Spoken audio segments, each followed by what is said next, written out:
Other than that, that's good. Looks great. Actually, I think I found one more. Well, discussion, but under COVID-19, is that supposed to be 1/12 of the budget in the second to last line?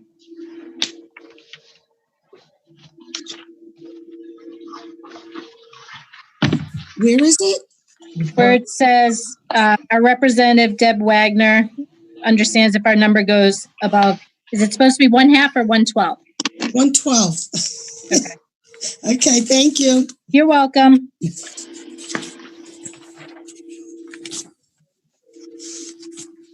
I suppose it would help if I open the meeting first, right? that would be good.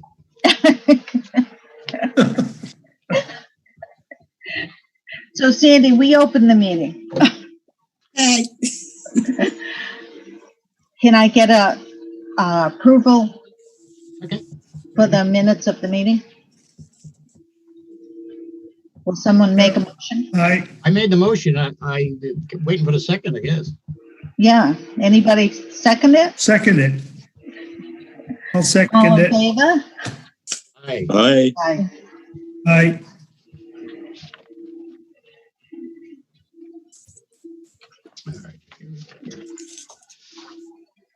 Now, Heather, it's you that's up for the CARES Act. Sure, Claire, Update us on that. Claire, do we want to take Sheila and Mike before me though, just because Yeah, we could do that. Yeah. they're more exciting than me anyway. You guys hear from me every week. For sure. Okay, well, Mike, can we hear from you?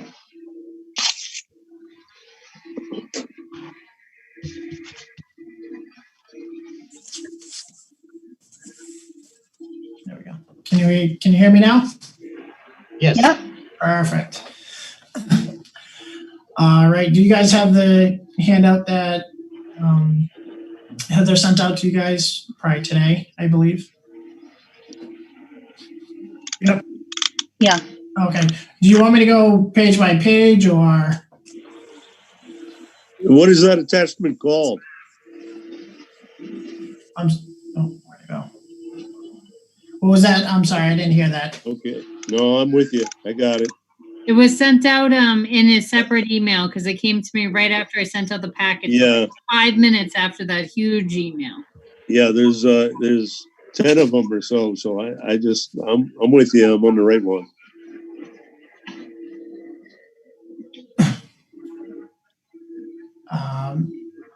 So if you, Heather, is that you got it on the screen or Mike? Yep, I got it on the screen, so I can do Okay, whatever. so if you want to, Mike, just kind of go through it and. Sure. If Heather, you want to just pass that page, yeah. I'm on it.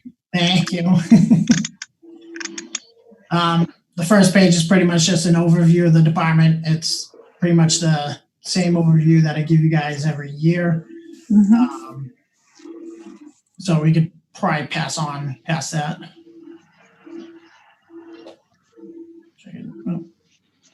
There we go. I added this year some departmental statistics from FY19 and FY20. Those are the calls that we've been taking so far this year. That's as of 2/10. I could have actually probably updated that for you guys a little bit more current.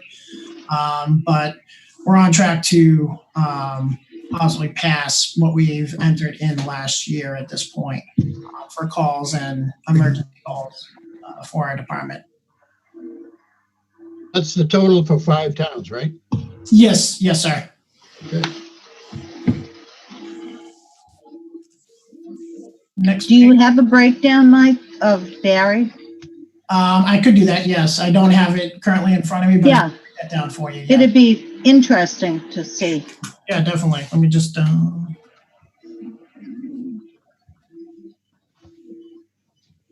And do you want me to send that to Heather to send off to you guys? Yeah. Okay, perfect. Next page is just showing our grant awards for FY19 and FY20. Support and incentive grant is what we use for that one, as well as the wireless direct grant we use to supplement our wage lines for our account. Training is obviously for all of my personnel to get their continuing education every year. That's mandated by the state, which is paid by them. And also we utilize that money to train any new employees that come into the department. The development grant, 70,000 of that 82 is for my salary to be reimbursed. So out of that 70,000, utilizing our formula for the way we assess out the assessments for all the communities is what you guys are going to be receiving back. And I do believe I have those in another slide that I'll show a little bit later on what every community is going to get back at the end of this fiscal year. The other 12,000 of that is for Warren for a radio survey to improve their radio system, which is a totally different system that currently the 4 towns here utilize. Michael, what is the lifetime of these grants? I mean, are they annual? They have to be applied for annually, or?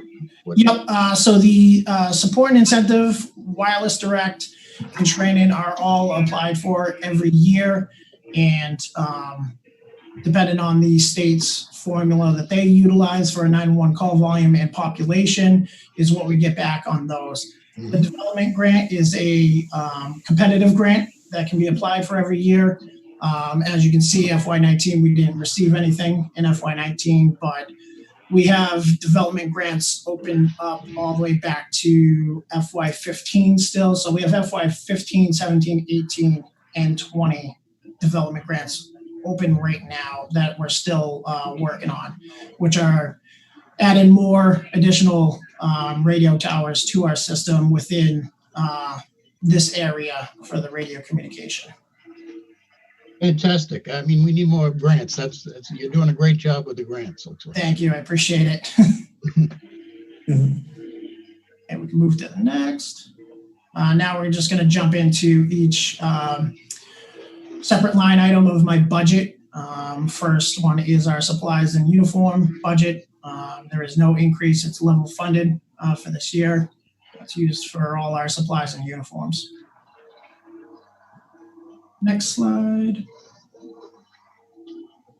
Next one is our indirect charges, all our health insurance, the facility operations. As you can see, we did increase about 12%. I believe just want to get that increase from the health here. Hold on.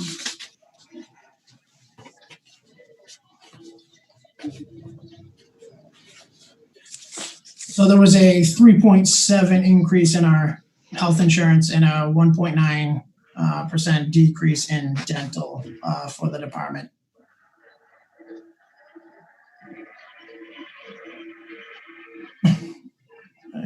Any questions on this slide before I move to the next? Okay.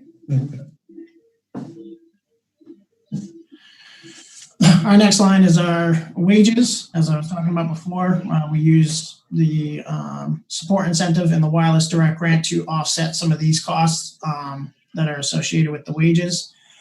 There was a substantial increase due to the collective bargaining unit negotiating their contract with the town of Rutland, and these are the figures that came of it.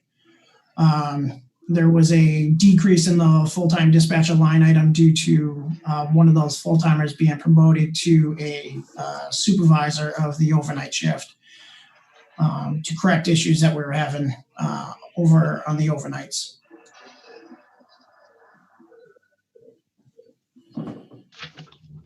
Michael, I got another question here. How many full-time with benefits people do you have? Full-time with benefits? Yeah. Let's see. I mean, roughly. 4, 5, 6, 7, 8, 9. So it appears right now we have all 10 full-timers receiving benefits. Okay. Okay, thank you. Yep. And next slide. Next line is my purchase services line item. The only real big increase is our TriTech software systems. That was increased due to the addition of Warren, as well as they had a 5% increase in their company-wide to all their customers. There was a 5% increase in their annual support.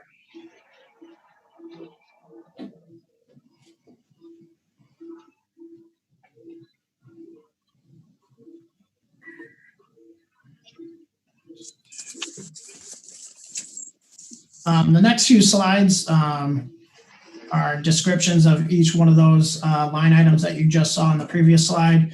Pretty much just a description of what they are and what they're used for. Heather, if you want to, yep. That's the same thing, more descriptions. And the next few slides are the explanations of those increases to each purchase service line item. As I said, TriTech was the biggest increase with the 5% increase to all customers, as well as the additional Warren Fire and PD. And I forgot about Barre Fire. We weren't currently supporting them. We took their bill away from the Barre Fire Department, and we now pay that bill. So that would come off Chief Wachowski's side of his budget.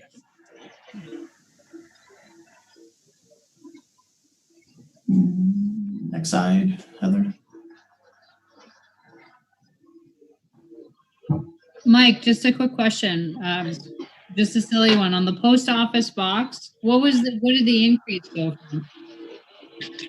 What was the number? What was the number of the increase? Is that what you asked? Yeah. I can tell you right now. Hold on 1 second. It went from 94 to 96. Okay, so they increased it by $2. Yeah, they've been slowly increasing their cost for the past 5 years. It went from like 84 to 88 to 94 to 96. Gotcha. Thank you. Yep, no problem. And probably the next slide.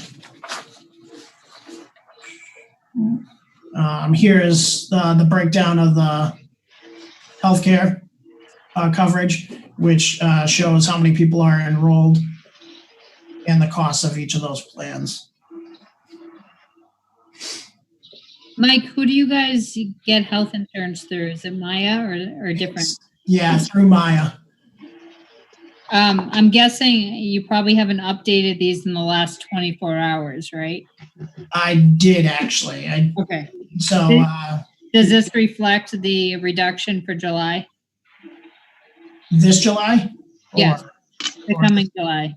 So we just received notice from Maya yesterday that for health insurance in the month of July, they're reducing the amount that the plan will cost just for the month of July by 50%.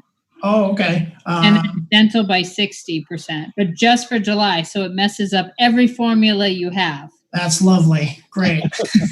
I will have to just double check with my town treasurer and ask her. I'm not sure if she's aware of that yet as well. So it's definitely not huge by any means, but it will be something, whether it shows up here or shows up later on at the end of next year when you guys have funds left, either way.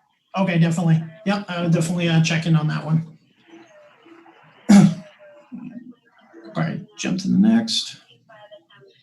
This is just a continuance of that first slide there. This is showing the breakdown of the Worcester County retirement portion that the rec pays. And Mike, I don't know if you see it, but under FY20 WRRS deductions, the second line down is just hashtags, pound signs. Oh, yeah, look at that. Yep, I see that now. That should be, oh no, I can't get it off of here.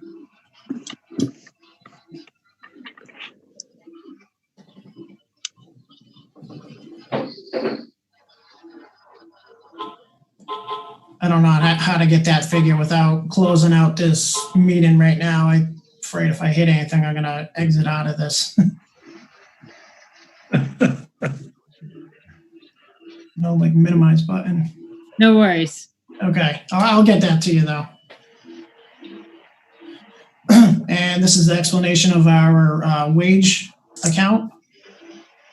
Pretty much showing each one of my employees' pay rates.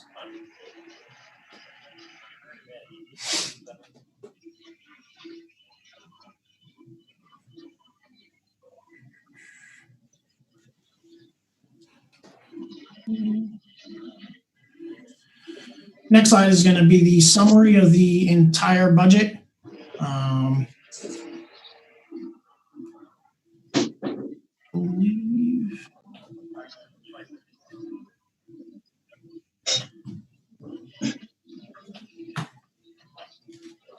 I need to, well, 1 second. I just want to pull up my folder here.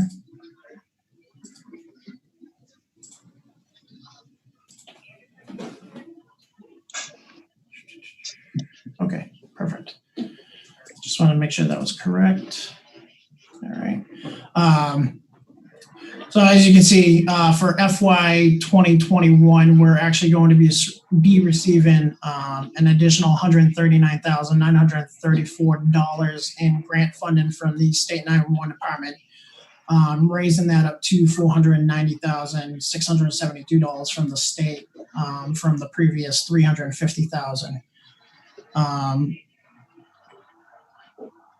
Which helps with this year's budget. It's bringing the total overall being assessed out to all the communities to a total of $670,698.59, which is below last year's assessment. So these assessments for this year are going to be lower than last year's, and will be the lowest that the communities have paid in over the last 5 years.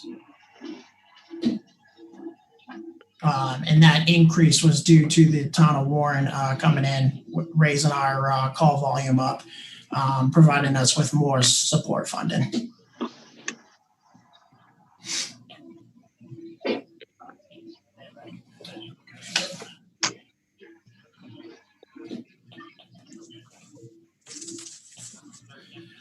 Next slide is showing your assessments from FY 2020 and then FY 2021. We utilize the population formula and assess out the total figure from there. And for the town of Barre, it is $132,824.25.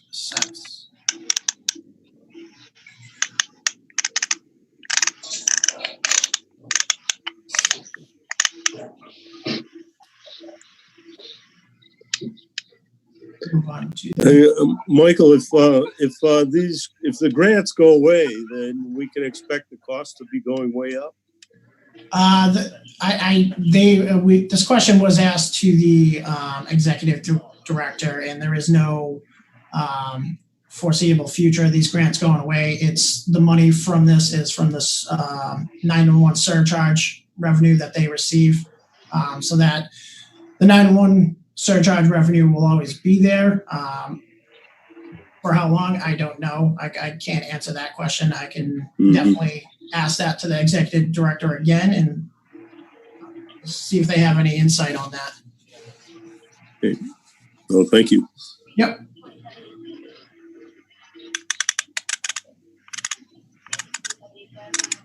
And then I think the last slide is just the employee roster. I believe I did send another document over, Heather, which was the budget detail. Yep.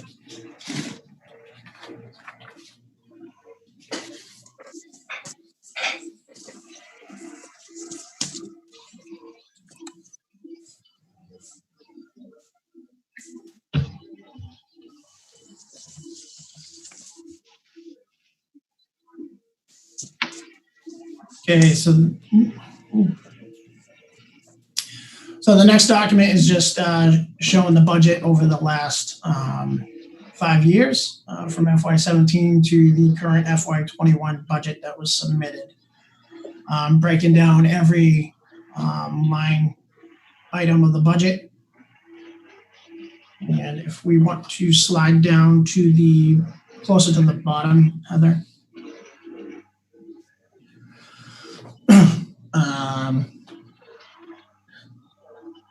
So the savings that will be coming back to each community at the end of this fiscal year is down at the very bottom. You'll see where the column starts with 17,000 and 13,000. Oh, where did my screen go? There we go. Barre is going to be receiving $13,788 and $39 back at the end of the fiscal year after my salary has been completely reimbursed back from the state 911 department. That is that portion of that $70,000 that was reimbursed. And for FY21, hasn't been included in it because it's not guaranteed. It does fall under the development grant, which is the competitive grant. I did apply for my salary again to be reimbursed, which is that total $85,000. So if that award is granted to us again at the end of the FY21 fiscal year, the communities would also receive money back from my salary.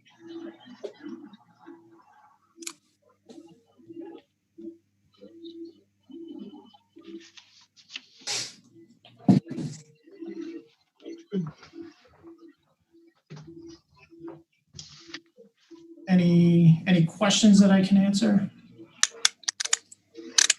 Seems good to me. Very good. Yep. Perfect. Yep. Sounds good. All right. I appreciate all your time. Appreciate your Well, time. thank you. Appreciate it. Thank you. How do I? No other questions for him at all? I don't know. Nope. Okay, I guess we're all set with you, Mike. Thank you. Okay, thank you, everyone. Have a good night. You too. Yep. You too. You too, Mike. Thank you.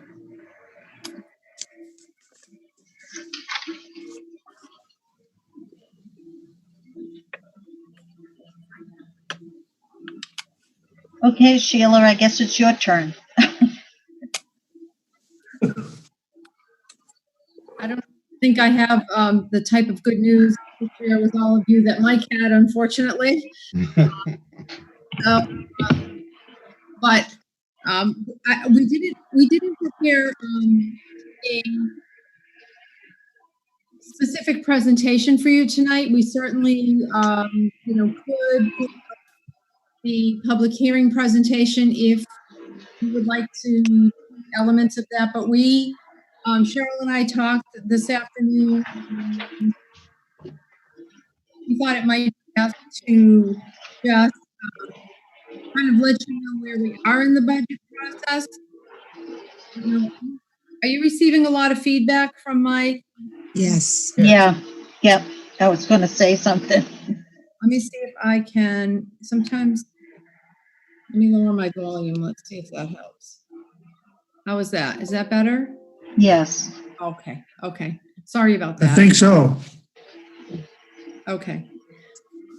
I will, so we, again, Cheryl and I will sort of tag team on this, and we're really here to answer any questions you may have, but I'll kind of try to paint a picture of where we are in our budget process and again, answer any questions that you have.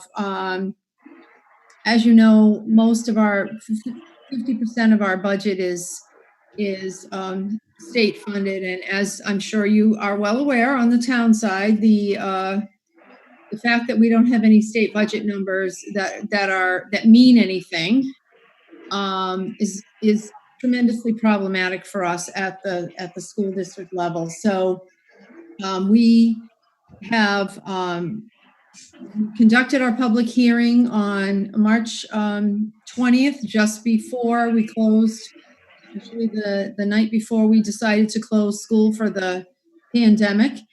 And at that point, we presented a reduced budget to the school committee. So we had initially started with our budget, which was, I believe, a 5.3% increase over FY20, and we had made some reductions to that, understanding that even before the COVID-19 crisis, this was going to be a tremendously challenging budget year for all of our communities as well as the school district. And we made some recommended cuts. The school committee accepted those cuts, and we reduced the budget to a 3.4% increase at that point. Since that time, we have, and Cheryl has done some analysis of where we are in terms of our current FY20 budget, because there have been some savings that we've been able to incur because of the fact that school was closed. And so we have some additional excess in the 20 budget that we're hoping to use to help support the FY21 budget. We've, basically eliminated all spending other than essential components of FY20. So that we can reserve as much in FY20 to help us get through FY21. One of our most significant challenges as we plan for FY21 is that the budget that we built for FY21 was built on school as we knew it back then. Right. Unfortunately, we don't know what school is going to look like next year. We have very little guidance from the state as to whether we'll actually be able to have face-to-face classes. We're hoping to get that guidance sometime toward the end of June. If we're able to have face-to-face classes, we know unless the social distancing guidelines for school change, for all of us change significantly, we will have far few children allowed in the building at the same time. So we're anticipating needing to have sort of a dual delivery model for our instruction for students minimally, where we have some students in school and potentially some students at home. That will create tremendous burden on our staffing pattern because we will not have enough staff to teach students simultaneously in school and the students that are home. That's one of our challenges. Another challenge is how are we going to get the students to school? Currently, we have over 70 students on most of our buses. We have students 3 to a seat on our buses. We're hearing from the transportation folks that if students are on buses with current guidelines for social distancing, we might have 11 or maybe 13 students on a bus. At that rate, we would need 6 times the buses that we would to transport all of our students to school. We heard yesterday on a call with the Commissioner of Education that get ready, stock up on all of your PPE because you're going to need to provide masks for students, masks for staff. You're going to need to have full gear for all of your school nurses. You're going to have what we call isolation rooms. So if a student is present in school and exhibits some symptoms, we have to have a room equipped where we can isolate that student. We can't put a student in a room unattended. And that room could not be used again for 24 hours. So we would have to probably have multiple rooms in each school that we might have to staff should a student exhibit symptoms. It also sounds like we're going to have to monitor temperatures. They, yesterday on the call, again, and this is all speculation because none of this has been officially told to us. But one of the things they talked about was making sure that we have temperature sensors. They recommended that schools buy temperature sensing cameras that are in the range of $3,000 to $6,000 each. So it can monitor students in large groups as they enter and exit the school buildings. We're also hearing things like you need to sanitize all of the playground equipment every time it's used. You need to, of course, continue the sanitization. We might need to feed children in classrooms, which would mean new equipment in order to do that. So I won't go on and on because I'm sure this sounds like whining, and it isn't really, but it's what we're trying to communicate is that we haven't made any since the March 12th budget hearing. We have not made any changes to our budget proposal. And really, the reason for that is twofold. One, we don't have any good information on which to base any changes to the budget. We don't know the revenues, don't even have an indication of when we'll have that information. And we don't really understand what school will look like come the fall. And so to make any decisions based on such really just prospective information that we're just guessing it just doesn't seem prudent. We do know that if we end 2020 in the in the current situation that we are in financially, and I'm going to have Cheryl chime in on that a little bit, it does feel as though we'll be able to have use more school choice revenue to support the 21 budget, which should be able to reduce the total budget a little, quite a bit. But without the revenue side of that picture, we really don't know what the impact will be on town assessments.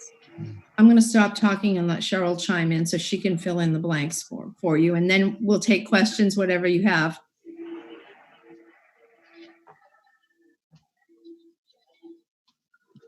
You're still muted, Cheryl. Voice.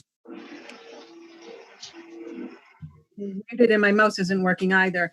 I said you pretty much wrapped that up. So when we made the presentation on March 12th, we thought we had a great plan in taking the excess FY20 unexpended budget and taking our expenses from school choice, which we use about $1.5 to $1.6 million of school choice to support the budget or support the operating needs every year. We class those to the budget, which would let us have another $1.56 million available to offset increases for 21. That was pre-pandemic. Now that we don't have any idea what the revenue flow is, that plan may be good, but if the state reduces our aid by 10%, it negates that whole plan. It negates the entire plan. So until we have better ideas of what to do, we're still going to go ahead with that plan, hoping to save as much money as we can. We actually stopped purchasing very early on in the pandemic, except for things that were absolutely needed for teachers to teach kids remotely. So we needed to have some technology things and some personal hotspots that I have to have in order to see you from my son's bedroom. And things like that. But otherwise, we basically stopped purchasing so that we could make this plan work. And now it kind of is all on hold. So we're going to continue to work in that fashion. But until we know what our revenue streams are and how we're going to deliver services in the fall, we don't want to make any cuts that are going to be more costly later. For example, if we were to start, like another school district did just recently, say we're going to lay off staff because we know it's going to be bad, we're going to lay off staff. Well, if we do that, when you're a school district and you don't pay certain employee groups through the summer, and you lay them off, you have to pay them through the summer. So you have to pay them the workers, the unemployment costs in the summer. So we don't want to do that because those unemployment costs will hit the FY21 budget, which we already know is going to be so bad. So we just had a meeting this afternoon, weighing those odds. What should we do? Should we look at furloughing employees? What will that cost in unemployment? Should we wait until we know more? So we talk about this daily, but if we make rash decisions too soon, it could be much more costly in the next year. One other unanswered question, just to give you another perspective, is we're not sure how many families will actually send their children back to school. When, once the plan is public, I had a parent email me today saying, I'm just too worried about this. I don't care what happens. I'm going to keep my child on virtual education for the next year. If Quabbin can provide that virtual education for my child, I will keep him enrolled in Quabbin. If Quabbin can't provide that virtual education for my child, I will school choice that my child elsewhere. I don't know how many other families feel that way, but I do anticipate, every family looks at things differently. Every family circumstance is different. But once we have the plan in place, we're still going to have to balance our staffing needs in a way that is responsive to parents' decisions about what they're going to, how they feel about their children coming back into a school space, even though we will make it as safe as we possibly can. So do you have any questions for us? Who is in charge of setting the rules for you folks? The Department of Education has hired a consulting firm that is working with a group of 44 stakeholders, from public safety to medical experts to, there are some superintendents that sit on that committee. There's a myriad of folks from the state that are working on developing this plan. They've been studying what's happened in other countries as they start to bring children back to school. They're looking at what other states are doing. And they had originally planned to, the information that we get changes very rapidly, to be honest. We had been told about a week and a half ago that when the plan was released, 85% of it was going to be mandated and 15% of it was going to be locally controlled. So we would have control over 15%, 85% was going to be a mandate. All school districts would have to do it.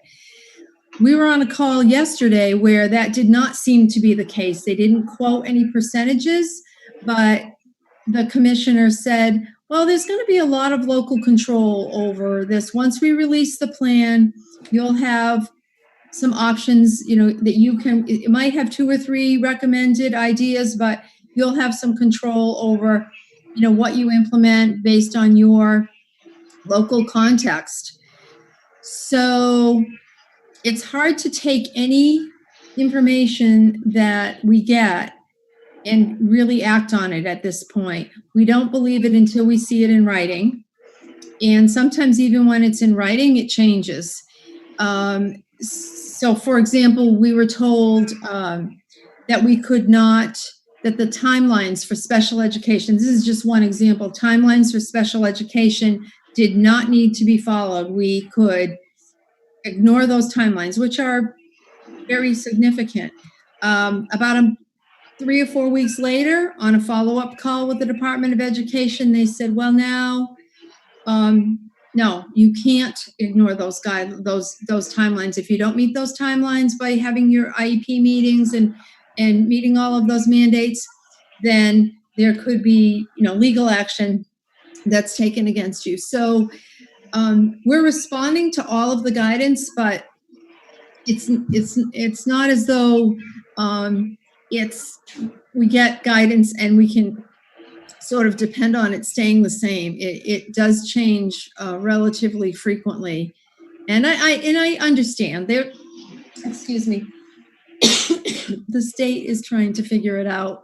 It's very complex and we understand that, but it's hard to make decisions that are important decisions for our children and our communities without timely information that you can really count on.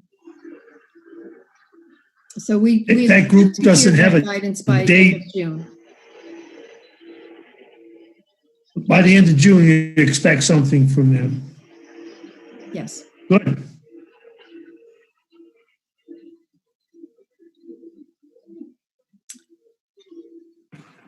Sheila, so the original budget, I think you said was a 5.3% increase. And then after you reduced it down to 3.4% increase. And did you say that was above the fiscal 2020 budget? Did you say what you were able to save on spending for fiscal 2020? Right now we anticipate, go ahead, Cheryl. Right now we're hoping that we will have $1 million to put towards the FY21 budget. And like I said before, that was a great plan back on March 12th before the world ended. But if we've been hearing, and I haven't heard this from any official at the Department of Education, but we've been hearing some say that there could be a 10 to 15% decrease in Chapter 78. And our state aid is 50% of our revenue sources. 10% reduction to Chapter 70 for us is $1.6 million. So that $1 million won't even offset that level of cuts to our state aid. But we're hoping, and I ran the reports today, I reviewed the reports today, and I still believe that we'll have $1 million to put forward for next year's budget. So with that proposal to use that $1 million from FY20 to support FY21, that would have brought our budget increase down to just under 0.5%. So that would have been a big help. And it's very possible that will still be possible, but without, again, the revenue, we just don't know. We also heard, even with the cuts to Chapter 70 that are absolutely just hearsay at this point. We're also hearing that cut to Chapter 70 may be backfilled with some stimulus money. And so is there a possibility that even though the Chapter 70 revenue line is reduced, that there's some stimulus in there to fill that gap, maybe partially, maybe fully? Again, completely hearsay and conjecture at this point.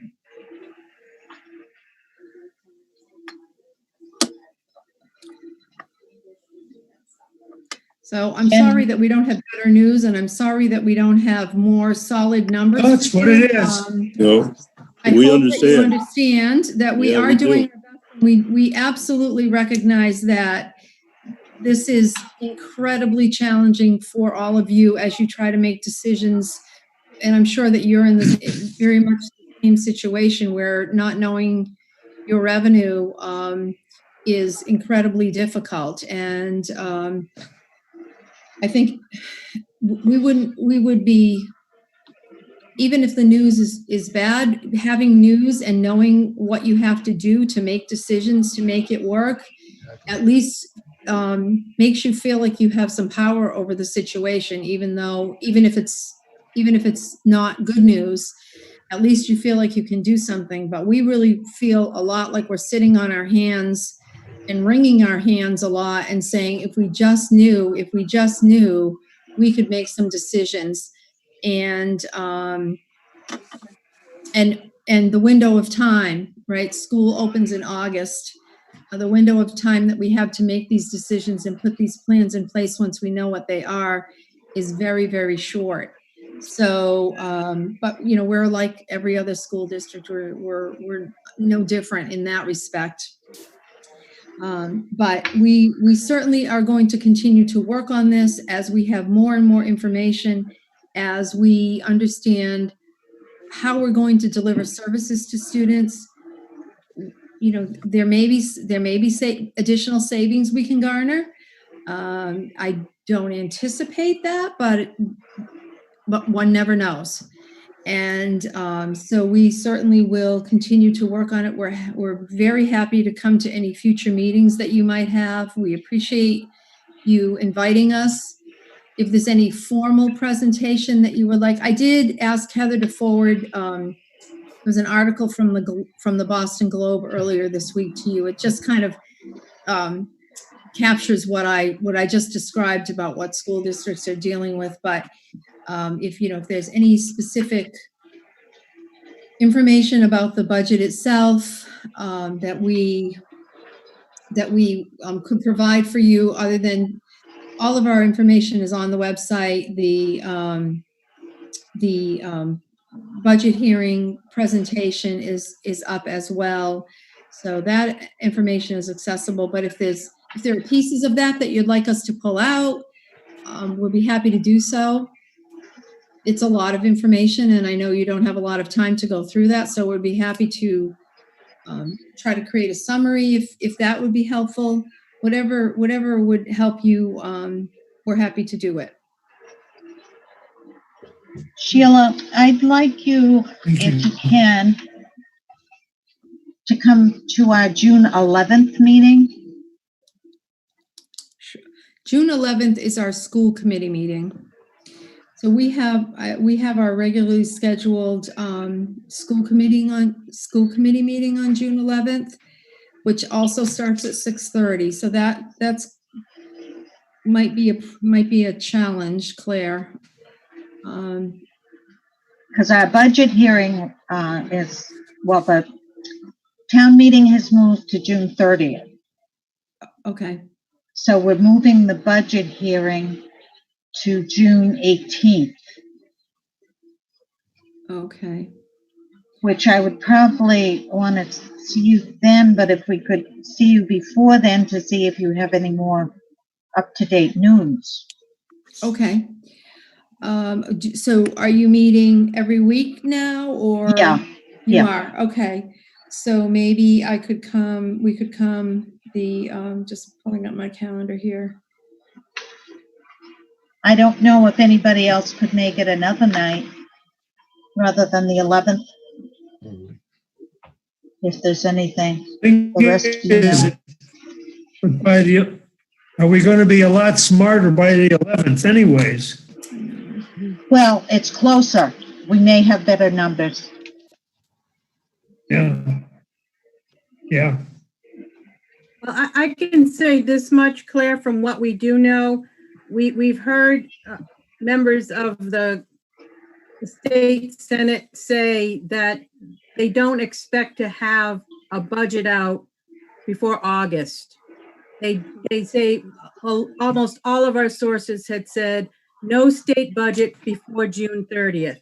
So again, as I said, because half of our revenue comes from that state aid, if we don't know what that is, I can't say that our number will be any closer than it is, which most likely lead to our budget not being approved the last week of June. We understand that. We already filed our paperwork with the state that we'd be on 1/12 budget. The deadline for doing that is actually tomorrow. We know that, but without knowing where half of our money is coming or not coming, or if there will be federal stimulus money backfilling like they did in 2009, I don't know how much further along or who said how smarter we're going to be on June 11th. Yeah, I would agree. I think that without even knowing the plan for school opening until the end of June, it's unfortunate, but we do anticipate that the numbers that you will probably be taking to town meeting will not be, we understand that they're not doable for any of the towns. We completely understand that.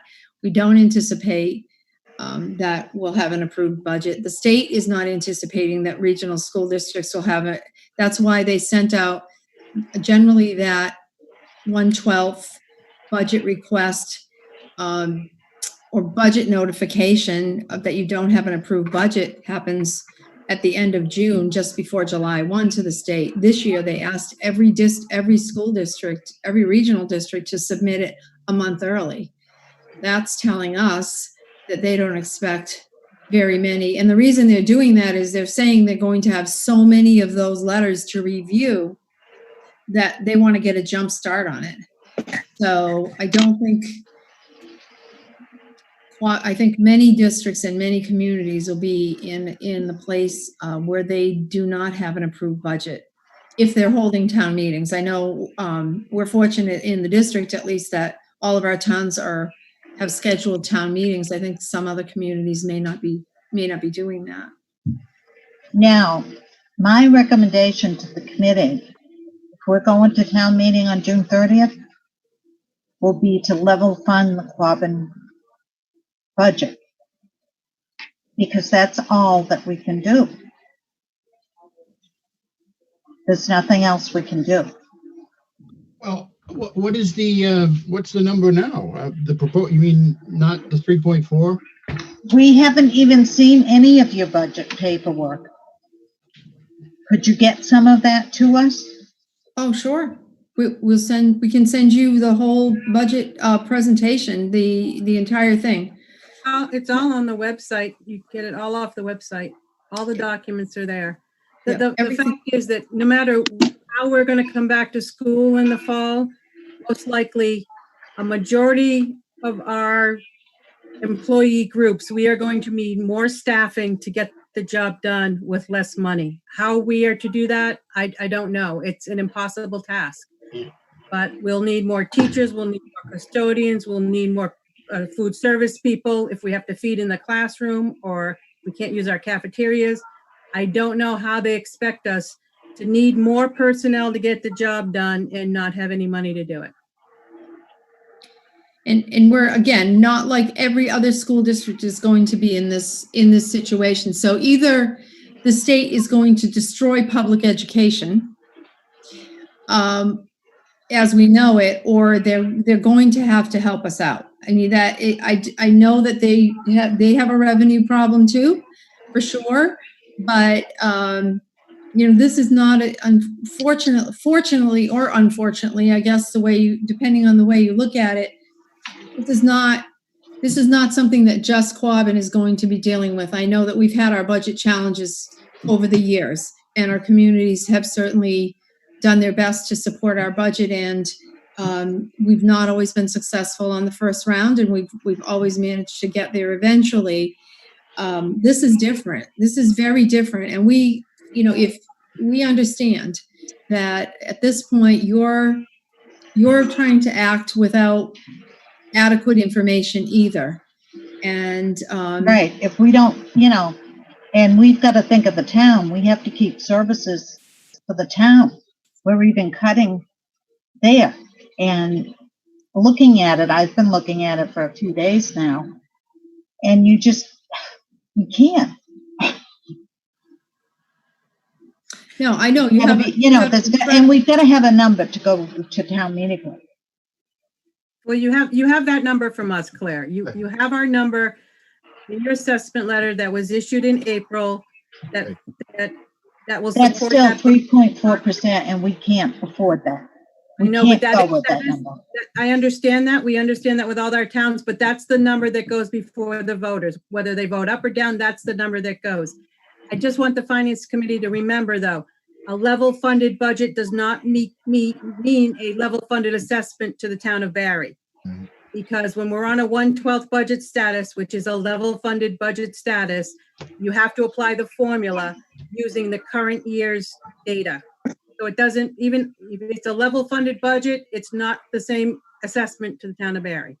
Well, if we don't have our meeting on June 30th, you're going to have to go with the 1/12 budget, right? Oh, well, we expect to. Every So that may be our route we'll have to go and say, That's- well, we've got to wait. we know No. that. We know that. And Yeah, every we- regional school district, like we said, every single regional school district is applying for a 1/12 budget from the commissioner this week.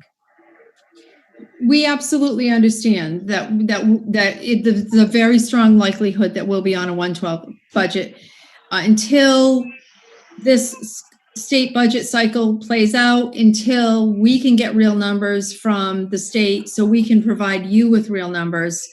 Then we understand your the number that has to go on the warrant is the number that the school committee voted. But we completely understand that most of the towns are not going to be able to support that number. We understand that. We wish we could change it. We anticipate that once we have state numbers, that we will be able to, if things play out the way we hope they will, we'll be able to reduce that assessment number to you at some point in the future when we have the appropriate information. But we just don't have the information that we can do that with confidence right now. So we understand. We completely understand that you can't recommend, if you choose not to recommend our number, we understand why. We completely get it. We don't expect that most of the finance committees in the communities are going to be able to recommend the number that we sent to you. We just don't, and we understand it, and we know that you have to balance the town needs and the community services needs, and you don't probably know your revenue numbers at this point. You don't know your revenue numbers either from the state at this point. So we wish we all knew it, but we don't, and so we understand that completely. Jen, do you have any comments to make? Where you're a mother and children in the school system. Oh, gosh. I have a lot of comments to make, but no. I hope you took our survey. I did, actually. I work full time. I work for a doctor's office. We don't know our revenue one day to another. We don't know our insurance reimbursements. I totally understand where the school system is coming from. And we're in the same boat. We're thinking about what's going to happen in the fall. Are we going to have to close again? All of those things. So I totally understand. I guess my only question would be, when the letter came out in the spring with the assessment based on the numbers of students in each district, can we assume that would go, that we could use that percentage against the 1/12 budget to come up with a basis for what you're going to be working on? So the 1/12 budget is a stopgap for a regional school district to be able to continue operations without an approved budget. Right. It really is a spending limit. So the assessments are calculated on that, and we send those letters out.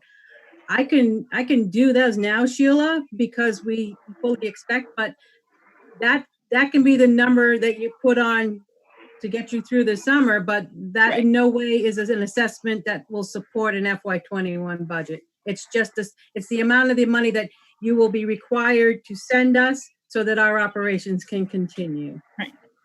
And when would you expect to know from families what their plans are? Probably not till August either. So you wouldn't even know your enrollments till mid-August. Right. We don't expect our enrollments to change significantly, Mhm. but what we expect is that, let's say we could have 50% of the children in a school building at any given time. That's just, one scenario that may happen. It may be that 50% of the families don't want to send their children to school, and they prefer to, some of those 50% prefer to have their children continue to learn remotely. So we could have 25% of the children in the classroom working with teachers, and 75% continuing to work online, or some combination of, or some other iteration of those numbers. We could also have, families who sort of start with remote learning, and then the the parents who may be working from home currently end up going back to work in a physical place other than home, and then they need childcare, so they decide to send their children to the school. So we anticipate that it's going to be a very fluid school year with lots of kids coming sort of in and out of whatever organizational structures we're able to provide for them. And that's going to, it's just going to require an incredible level of flexibility that we're just going to have to be prepared for, and we're going to have to plan for. But without sort of knowing the basic parameters, that's what's once we know, you are not allowed to have more than 50% of the children in the building at any given time, we can plan on that. Right. And we can then say, okay, well, how are we going to staff that? How are we going to get them here? What's that going to cost? But without any basic parameters, we're really, we're just left wondering at this point. So that's hard. But we can certainly give you, Cheryl, as Cheryl said, she can give you what the payment amount would be for the period of time that we're on the 112 budget, so that you would know what that would cost you for that time period, not knowing when that time period might end. It will end hopefully it will end at some point. It has to end at some point, because by December 1st, if we don't have an approved budget, the Commissioner of Education will set our budget. So that will be the end of the 112th scenario, as long as they don't change the rules on that at some point. And then the communities would have a new assessment number calculated that Cheryl would send out. Okay. And if I could, Jen, just to go back to your question, regardless of where the kids go to school next year, unless there's legislative action, that doesn't take any. The assessment calculation isn't based on where those kids are going to go to school or if they come back to school, unless the legislature changes the entire formula that's been in place since 1993. So it's based on the number of residents that were in Barre as of October 1st. Oh, okay. So, like I said, unless they decide to change a formula that's been in place since 1993, that's not going to matter to the calculation.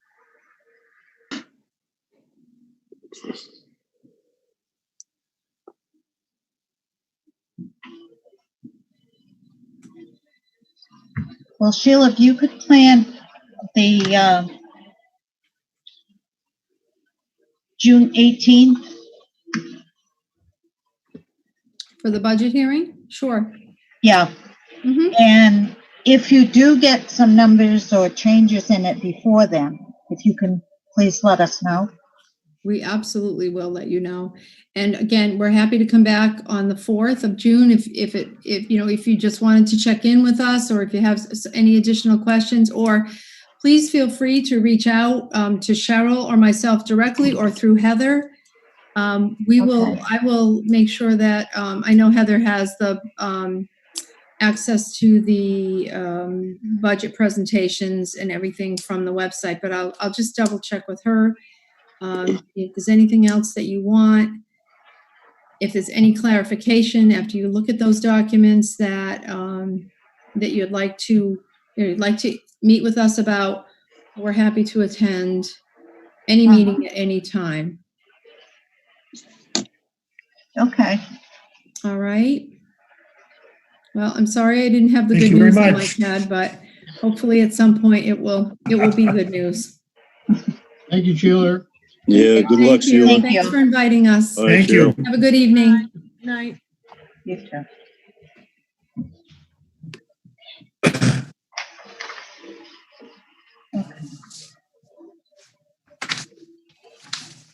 Okay, Heather, we're back to you with your CARES Act update. Okay. Heather's got the good news. Oh, there's always good news. It's just not always helpful news. But so we've been working on the CARES Act, trying to collect the information. A while back, Jean was kind enough to set up an expense account and a separate wage account for COVID-19 expenses.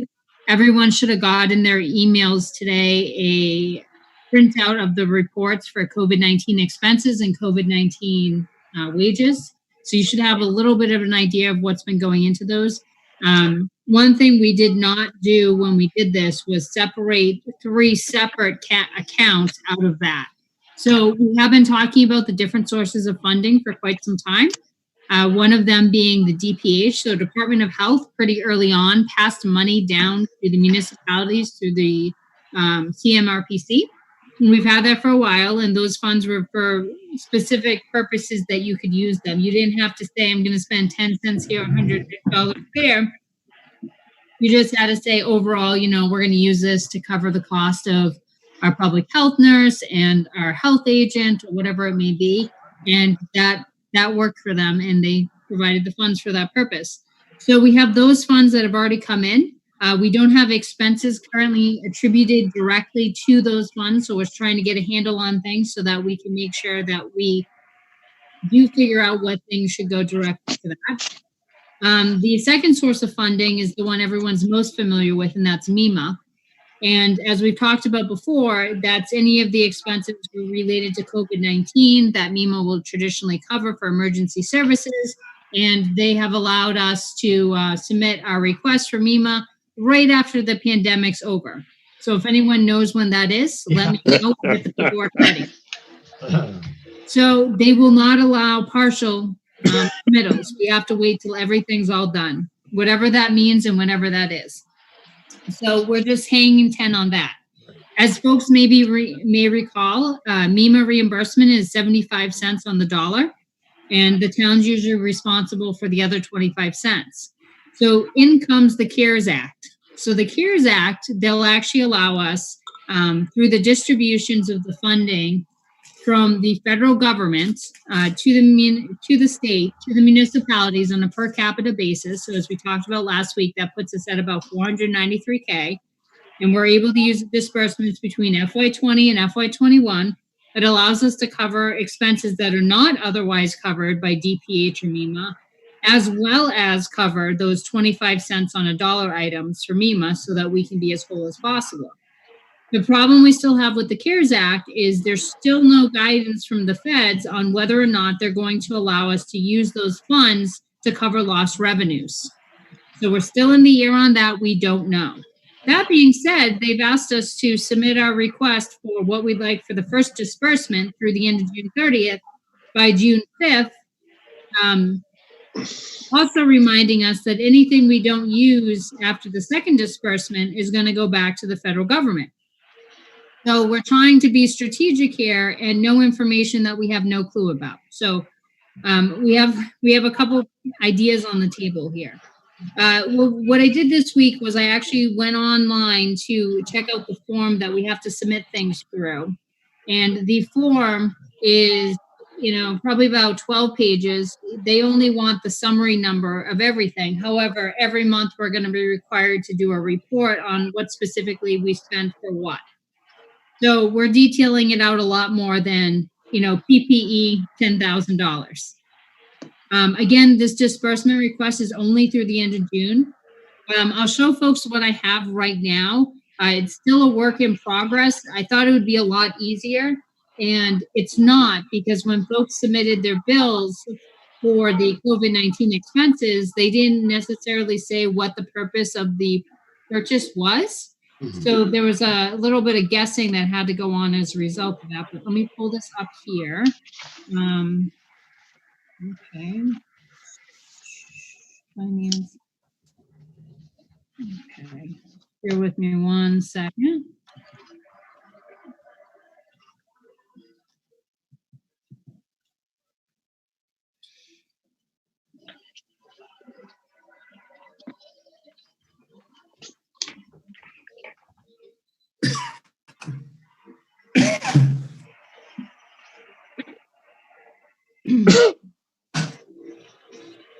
Where's the rest of my sheets? That's not the sheet I want.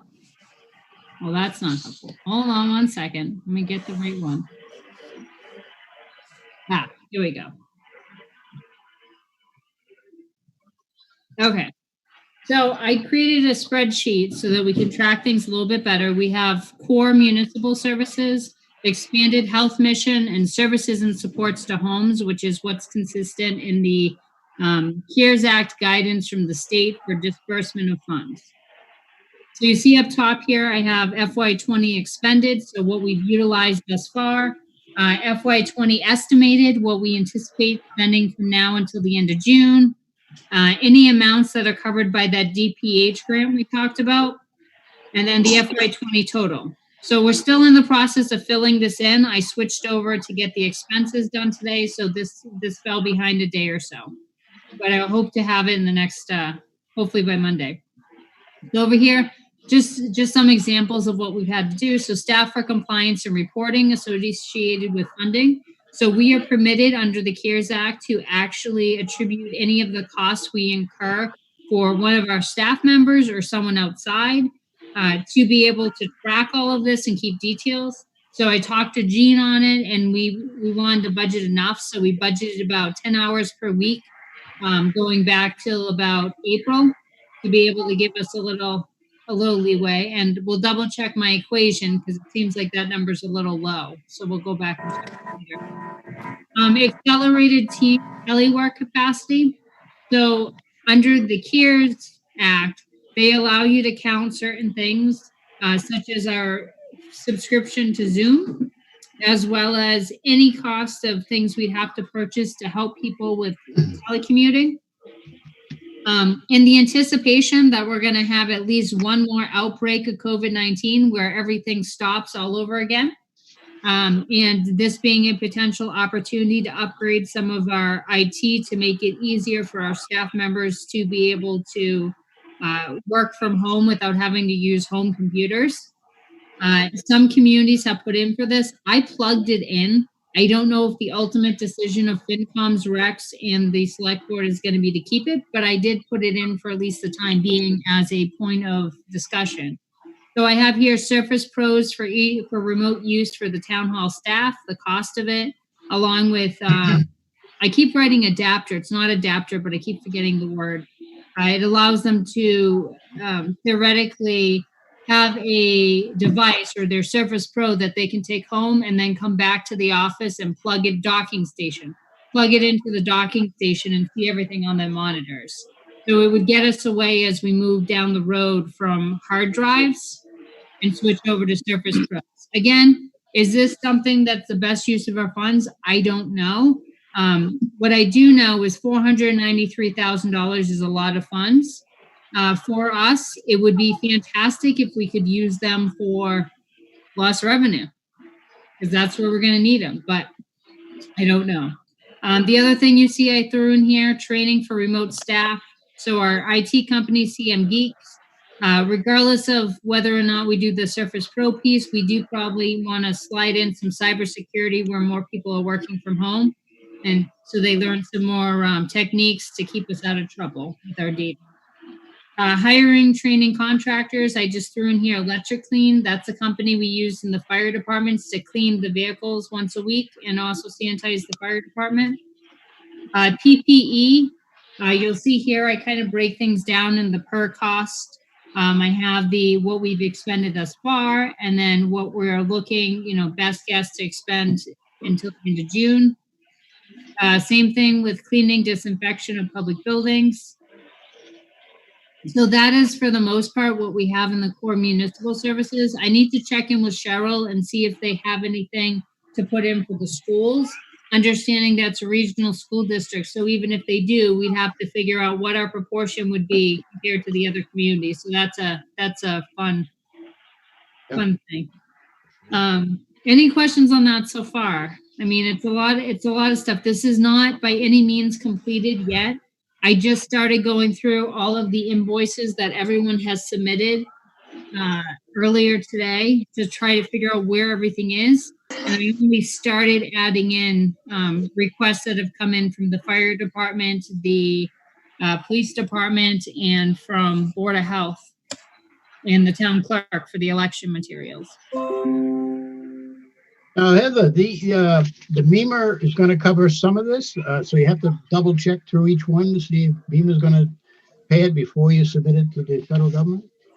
So theoretically speaking, according to the state, Yeah. they have each of these things. So each category, some of them have on the actual form have asterisks. Mhm. When you enter the number in for that category, if there's an asterisk, it's supposed to know that it's a MEMA expense. So for instance, everything, where's my PPE? There we go. Okay.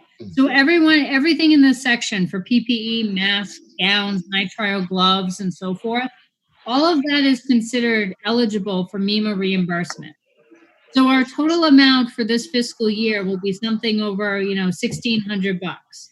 So at the end of the day, theoretically speaking, when Jean goes to enter this in, or I go to enter this into Form Stack, which is the form thing they're using, it's supposed to, once I plug in $1,600, it should automatically calculate divided by 4 and give me just 25% of that numbers. So for PPE, I'd only be submitting $400. Right. But when it gets down to things like the technology piece, which apparently is up here, the technology piece, accelerated telework capacity, that is not covered by MEMA. So theoretically, when I put in 30,510, it's going to leave that number alone because it's not covered by MEMA. Well, at least they give you guidelines in the report here, so that's good. Yeah, they give you some, then they give you examples of things, which is listing out these exact categories and no actual samples. So it's not very helpful. Oh. But they tried, right? Surprise, yeah. So on the expanded health mission, so here's where we have a discussion that we should have. So under the expanded health mission, the top part's pretty easy, Board of Health staffing needs. So I'm still working on this, but we'll have Judy, who's our public health nurse. We know what we've already incurred for her. Phil, same thing. We've asked, I believe it's Richard Stevens, who actually works at the Board of Health over in Rutland, because of the relaxation of the retirement rules.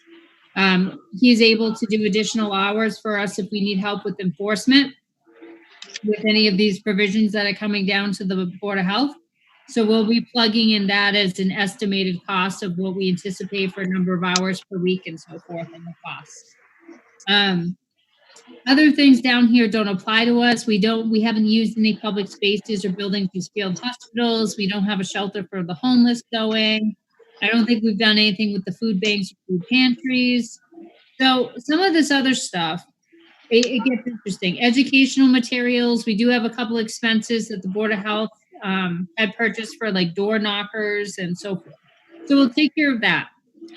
But the question comes in, I had a conversation with our fire chief last week and then earlier this week, and he had brought up a good question. So some of the other communities are putting in for reimbursement under this for a new ambulance, as well as some other vehicles. They're arguing that it's tied into COVID-19.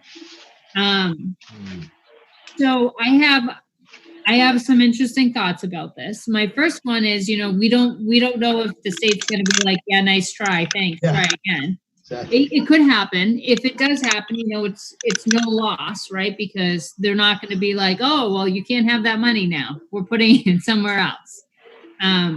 So that's one thing. The second thing that I worry about is right now we've been talking about taking free cash to cover the cost of the ambulance. So what I would worry about is what the overall sentiment was moving forward with the use of free cash.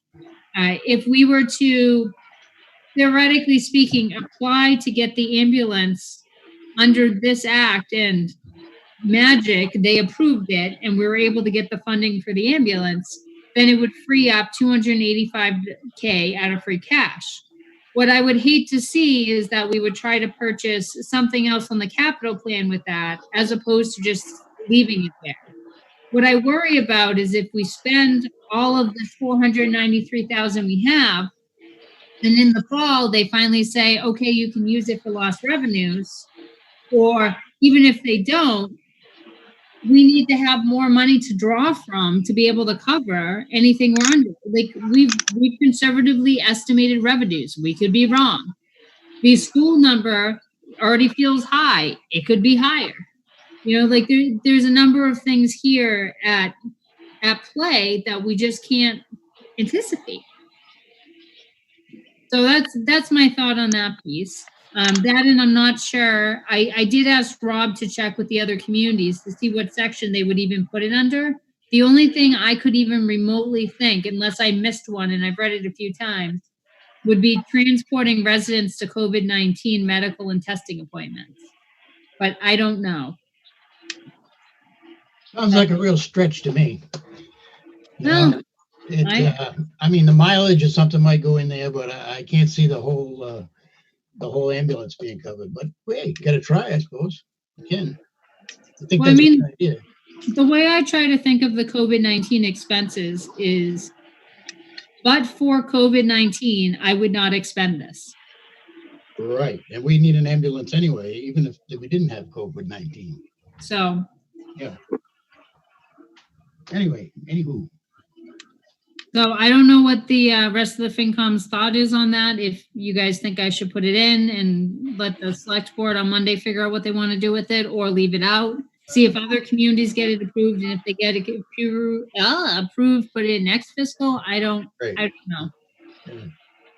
Well, I mean, Rob would have a better idea than any of us because he talks to all the other towns, you know.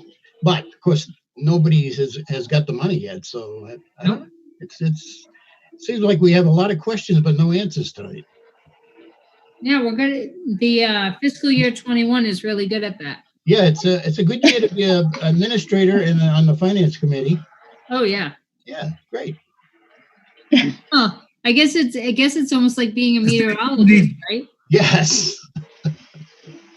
What's the weather? I think we need a dartboard. Yeah. We need a dartboard, Heather, with golden darts, and throw a few darts, and that's how we decide what to do. There you go. I like that. At least the weatherman can look out the window and get an answer, you know? Fair enough.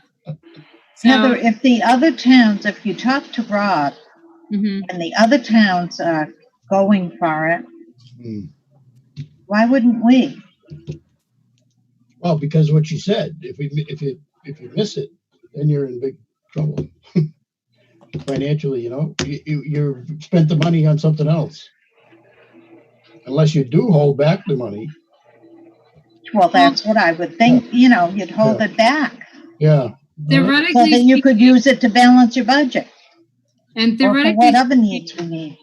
They should have an answer quick on whether we're approved or not approved for things once we submit it. The select board meets next Monday.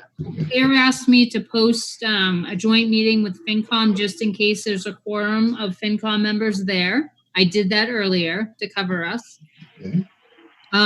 But my goal is that select board will vote on this on Monday because we got to get this submitted next Friday, before next Friday. Oh, it has to be. I get a lot more work to do over the weekend on this. It has to be submitted by next Friday.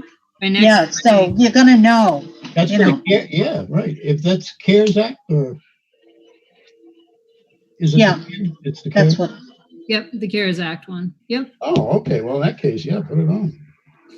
Absolutely. And then the last piece here we haven't expended much out of it. I don't know if it'll even open. Services to support homes. This is more like COA functions, like Meals on Wheels. I would love to show you it, but I'm sorry, it's not cooperating. It doesn't want to be seen. That's okay. So what I can do then, if the general consensus of FinCom is that, you know, let's throw it on there, I'll put it on. Yeah.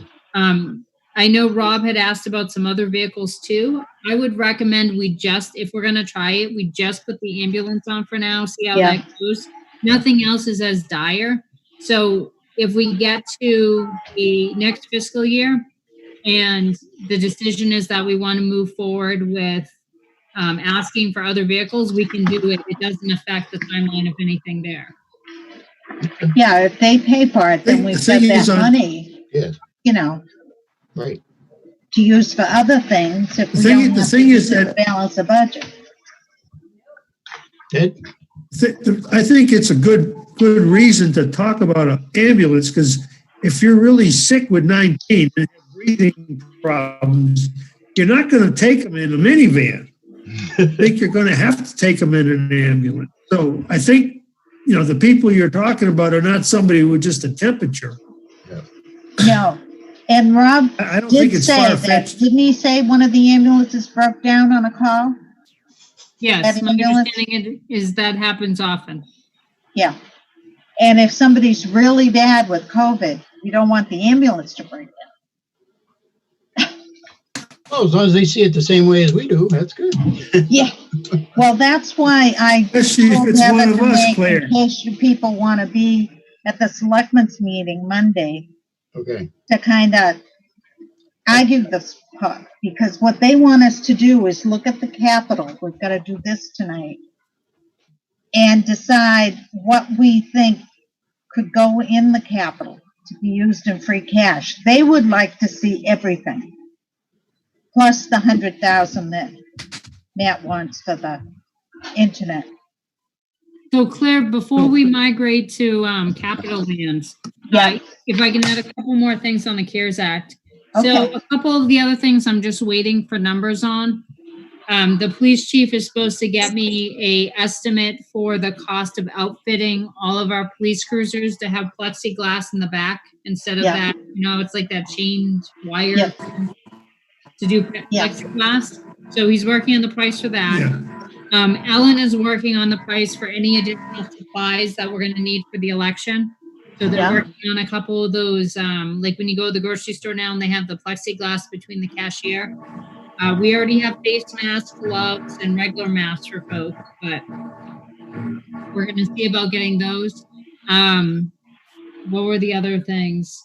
There's a couple other small items and, just general PPE and hours that everyone was working on getting me. So once I get that information, I'll get it in.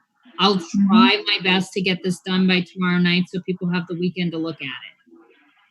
So it's not going to be perfect, but whatever we don't cover, we can always capture in the next round for next fiscal. Right.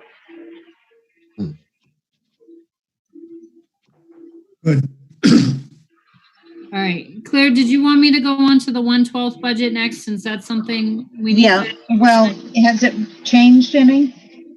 The 1/12 has not much. I believe I sent it out to everybody Okay. today. That's fine then. So everyone should have it. Mhm. I don't know if anyone had a chance to look at it or has any specific questions. I can pull it up though. So Jean and Sharon have been doing an awesome job working on this very, very diligently to try to get all these numbers in. I'm pretty sure this is what Jean sees when she has nightmares at this point. Jean, you can tell me if I'm wrong, but I'm guessing I'm not. No, you're right. You're right. So. I had nightmares last night. So here's where we are. I'll just go to the summary page. I'll let you guys check out the detailed pages if you need for yourself. So remember that there's 3 1/12 budgets. There's the 1/12 budget for the general fund or the town. There's the 1/12 for the water and the 1/12 for the sewer. The water and sewer both would have to get independently voted by their respective commissions. And the 1/12 budget would have to get voted and approved by the Board of Selectmen on Monday. Theoretically, it doesn't have to be Monday. It could always be the following meeting. But I'd rather get this in sooner rather than later to just get it in, get it approved, and we're good. Yeah, if we can get that done Monday with them. So we have every month detailed out. Everyone's been working very diligently to make sure all the numbers covered. County retirement, we have the assessment. That's the amount for July. We can pay it less, but if we pay less in 2 pieces, then we pay more money. So we try to pay less money whenever possible. The debt, this is the amount of debt that we have due in the month of July. I think I sent everyone the debt schedule. Did I send everyone the debt for next year? Okay. I tried to just do a simple version so people could see what's what. So although we have all that debt, it's all due at different times. And the water and sewer debt all pass through the general fund. So we pay for it and they pay us back through indirect costs. Usually Jean goes in on July 1 after we have an approved budget and separates those funds from them on the accounting books and puts them into the general fund right away. This year, we may not be able to do it right away because they have 1/12 budgets they have to operate under too, potentially. So education, this was I'm trying to remember what number we used on this because it includes Monty Tech, the debt, and the Auburn Regional. Sharon, Jean, do you guys remember if these 475s, is this the breakdown per month if we were doing the, oh, you know what? I could probably just pull up the education sheet. Yeah, If we were it's, level funded. it looks like it's, Okay. Heather, I think that was level funded and we broke it out per month. Is that correct? Okay. Yeah. I think so. Okay. So the one thing. Is this going to have to change?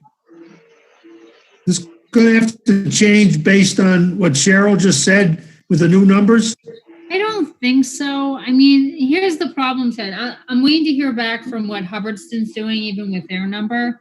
But I mean, it's a crazy concept, right? Like, use a number. What number? Well, how about the number we gave you? Well, we never approved that number. Why would we use that number? So, I mean, it's a matter of what do you use, right? So if you go to the 1/12 budget, you have to use something. And I think we level fund what they had last year, because if we're essentially level funding ourselves, then we should be level funding them as well. So, the only thing to keep in mind is right now, based on the agreement with the Auburn Regional, we are assessed every quarter. So in order to modify that, we would have to meet and amend the contract, which I don't think is likely happening.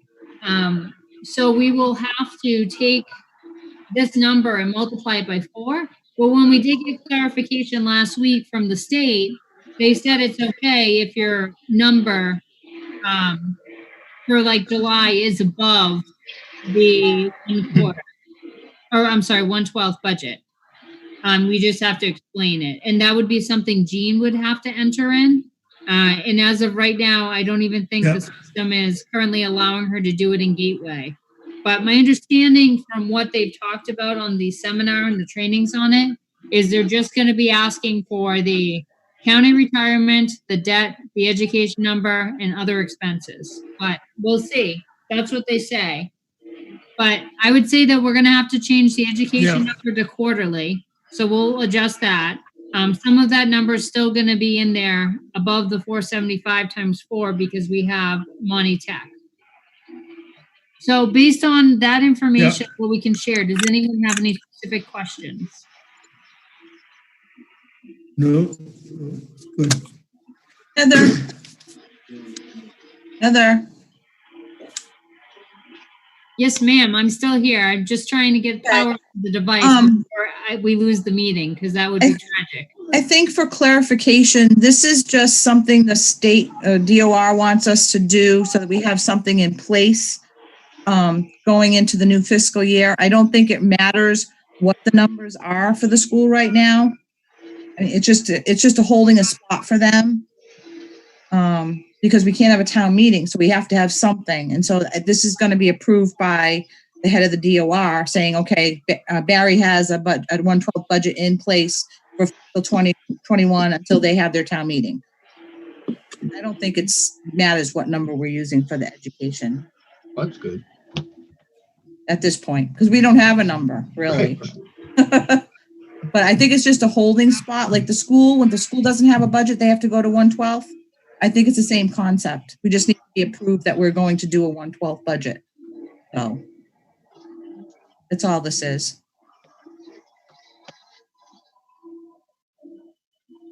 Any other questions? I'm back on power, so we shouldn't lose the meeting. Life is good.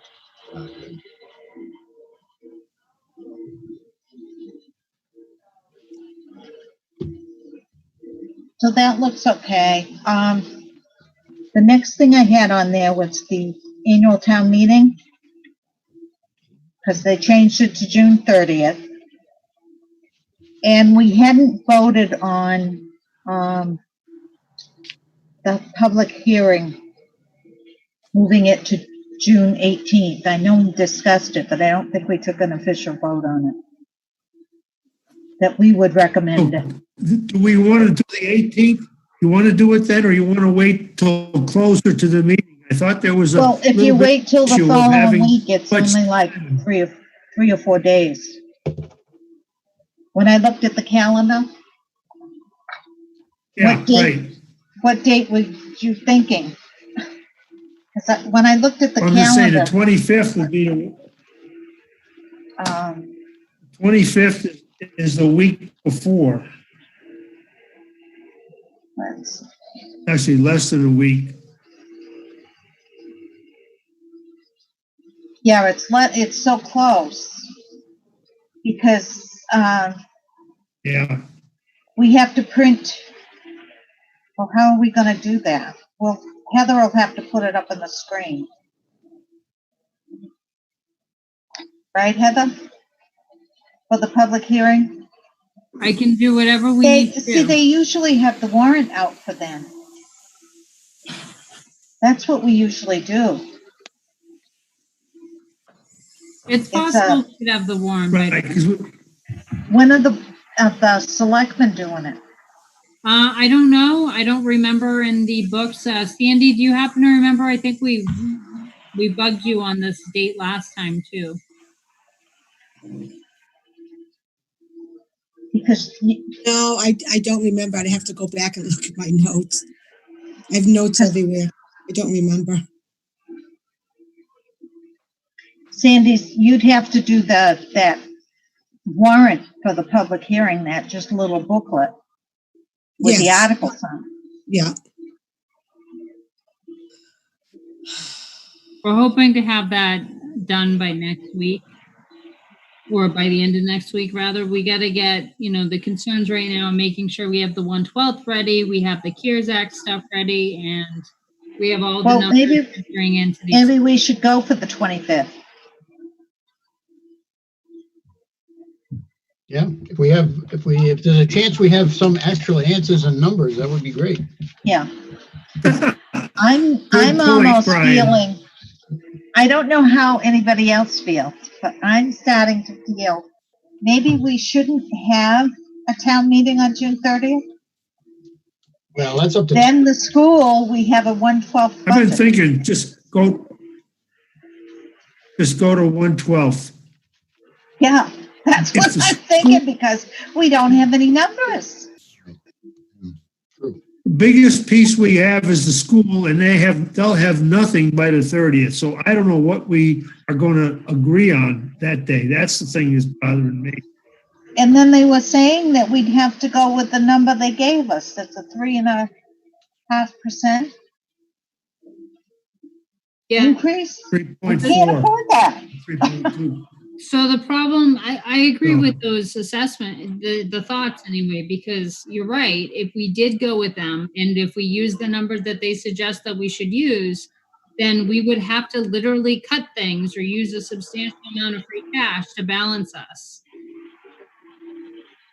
Even move forward. And we don't. Still moving into unknown territory because we don't know how things are going to land. Yeah. And how many people can we have at a town meeting? So in discussions with Joshua, and I have to set up a meeting with Joshua and Ellen to set something up, we were talking about doing a drive-in town meeting in the cars. I think Templeton or one of the other towns in the area recently set something up. So they had like a very specific script. They were taking very, very quick articles on things and just getting in and getting out.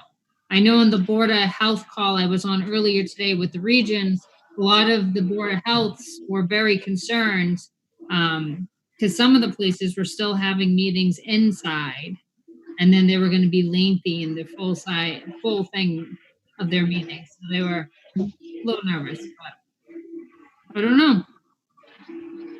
Is there any guidance on how late we can have a town meeting? Like, I mean, if the school system's not getting numbers or any real idea until August of how they're going to operate, I mean, are we talking September? So I pushed on the answer to the question of whether or not the select board could just go ahead and schedule a meeting after the fiscal year change, or if it was a requirement that they schedule a meeting within the month of June and the moderator could move it out 30 days every time. And it seems like the answer was that they can most definitely set a meeting outside of the fiscal year. The problem is no one said at what point they have to set a meeting, right? Like, can it be October? Can it be December? Can it be next June? Like, at what point do they actually have to set a date for a meeting? I don't know. The only pushback to not having a meeting at all, I would say, is probably the concern of the fire department where they need a new ambulance. So if the CARES Act funding comes through and they'll give us money for the ambulance, then life is beautiful and we should just roll with it. If they don't, then the question is, what do you do? Or do you go to town meeting literally for one article on the ambulance and you go from there? But I also don't know if you have a meeting, if they're going to require you to do the budget. What's that, Ted? I'd like to go in and get the ambulance and then propose the 1/12 budget. And then people could vote on it on the 1/12, get what we want spent, and vote on the 1/12. Get out. So easier said than done, Ted. Unfortunately, with the 1/12 is in lieu of holding a town meeting to approve a budget. So if we hold the meeting, then I believe we have to approve a budget. If we vote for a 1/12, meaning the select board blesses a 1/12 budget, we submit it to the state, they approve it, we're good to go. If we can't hold a town meeting or don't hold a town meeting by June 30th, we can still operate. We can't do both. But if we do what Sheila said, have the meeting, okay, and do not put the 3.2 in there, but say we can't pay it. We're only going to approve this much at the meeting. Ted, it depends on what the residents vote. And if they vote for that budget, then we're stuck with it. I've been there before. Brian has too. Yeah. When we suggested an amount and they came in with the one over it and the people voted for the higher one. It's just, there's so many unknowns here that just, you can't compare it with that. I think we should just go without a town meeting. Let it roll. But I don't know if the selectmen will agree. Can we get the ambulance? Can we get the ambulance and the chief of police without a town meeting? If the CARES Act okays it, which, when do you have to turn that in, Heather? Next Friday. Yeah. So we should know if they approve it or not.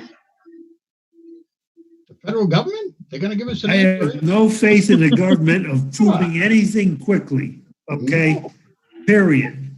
I think it's actually in the hands of the state to make the decision. So it should be a little faster. There's just 351 submittals. Okay. The state has the money right now. Okay. They can't decide how they're going to run the schools. Same group. They're working on it. But we can't really have a town meeting unless we have a number for the budget, and we can't go in with a up 3.5%. We can't. It's not working. It won't work. Well, yeah, we could put a number on it, and then but like you say, the voters could vote it down. Yeah, and you don't know how they're going to go. That's right. Yeah. Well, if they're voting at the wrong number, we could always pull a fire alarm. Yeah. Jen, what do you think? How are you going to do that in the parking lot, Ted? Yeah, I was outside. What do you think, Jen? I don't think we should push for a town meeting for June 30th. I mean, that's it. We don't know as a town what you're getting for state funding. The schools don't know. No one knows what the plans are for fall, so where the expenses are going to lie. We'd be voting and we'd be going back for a special town meeting later on. Yeah. And that's another expense. Yeah, I agree with that. Yep. So I think we need to tell the select board Monday night that we're recommending no town meeting. because there's no numbers. Right. Yeah. We don't have town numbers. We don't have the numbers. I'm still worried about the We have a end of lot it. of numbers. We just don't have the big number. Right, right. If you look at that expense sheet, there's a lot of numbers on it. Yeah, there is. But if Heather goes through with this to the CARES Act. CARES Act for the ambulance and see if we get it. We could always schedule a meeting after June 30th. Could be any time. Heather, are they telling you what type of time frame you'll hear whether your requests are approved? I'll have to review the documents again, Jen, and see if it's somewhere in between the lines. No, I'm only asking. Again, through work, we applied for PPP. I mean, there were specific guidelines of when your app had to be in, when they were running out of funding, when you would hear, and then once you heard when you would get your money, and then they've changed all the other requirements after that. So, I mean, it is. I'm just wondering if it's going to be the same thing. Like, are they going to be making changes on the fly? You'll have your money, but then, oh, wait, maybe you shouldn't use it for that. So I don't really know, but this will be a little bit different because they've already determined based on per capita the exact disbursement max that each community is eligible for. Right. So, when we're submitting the paperwork and we're saying we want X dollars of that $493, they're double checking and saying, okay, you have $493 in your bank, you want to withdraw 200 of that. Okay, let's look at what you're asking for. Okay, this is qualified, this is qualified, this isn't. But it's also interesting because I'm not sure how much detail they're really going to be asking for, Jen. Because if you looked at those Excel spreadsheets, they don't ask for any of those detailed pieces. They just want to know the bottom line for each of those things. So like PPE, they want to know you're asking $20,000. They're not asking you to show the details. So unless there's another link on there that you have to upload the backup with the details, then under the transportation to medical appointments, when I put 285, it doesn't, nowhere does it say. Well, to hospitals. Are they going to look and say you have 5,000 people? Are they all using $5,000 to go to medical appointments? Yes. Mm-hmm. Yes. Okay. Good. But to the hospital. I don't know about that. I mean, I can't even imagine that they're not going to catch on pretty quick when they get the 7th application that says, $300K on transportation to medical appointments, right? Right. So, but I don't know how soon they'll disperse them. I imagine it'll be a high priority, but whether or not we actually see those funds before the end of June, I don't know. Right. But I'll double check the documents again and see if they provide any indication of that in the materials. And they love to make changes around 7 or 10 p.m. on Friday night, so don't worry. Well, I'm almost thinking that they're going to go through one round of this, determine that it's way more work than they need, and then just send everybody the money. Yes. Because it's crazy. I mean, they're going to track 351 communities. They got other things to do.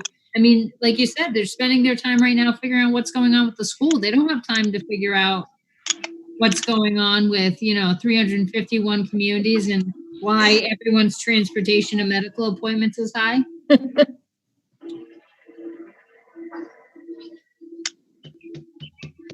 Well, our ambulance is also used for other towns when we get called in.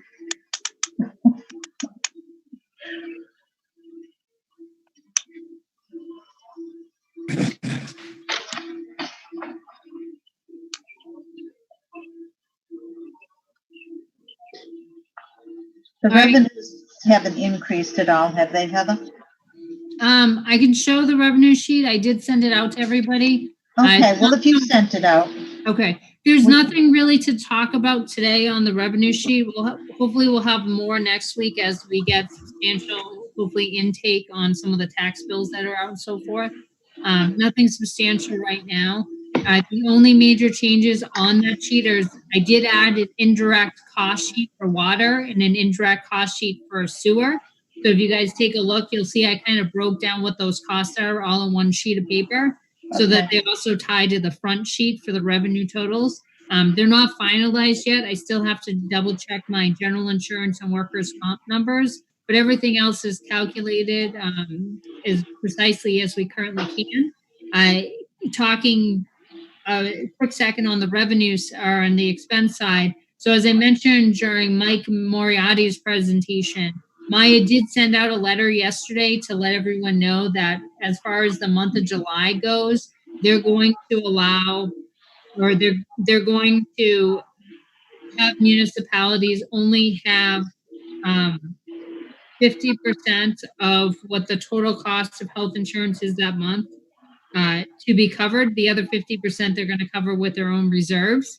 So it's a 50% saving that needs to be split between the town and the employee. So we had to go back in and create a brand new formula on the health insurance forms to figure out how we do 12 months minus 50% of the town's contribution of 68 or 32, whatever it is.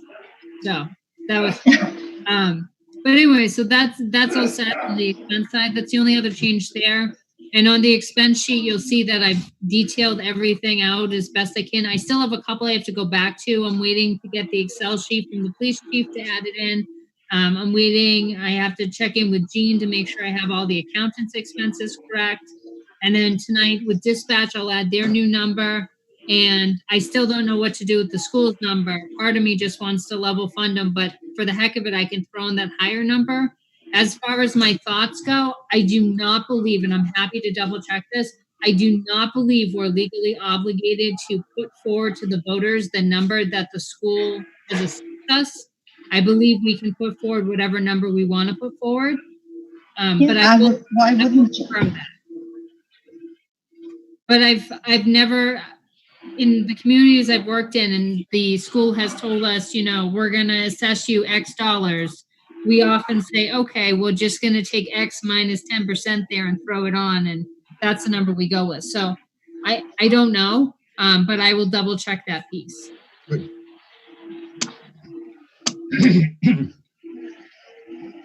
Didn't Hubbardston last year, their town meeting not approve all the money that the schools wanted? They did, and more specifically even to that, Ted, is they actually only put on the floor a lower number. So that's what I'm saying. I had the pleasure of being at Hubbardston's town meeting last year because I live in Hubbardston, so I got to see that live. Good.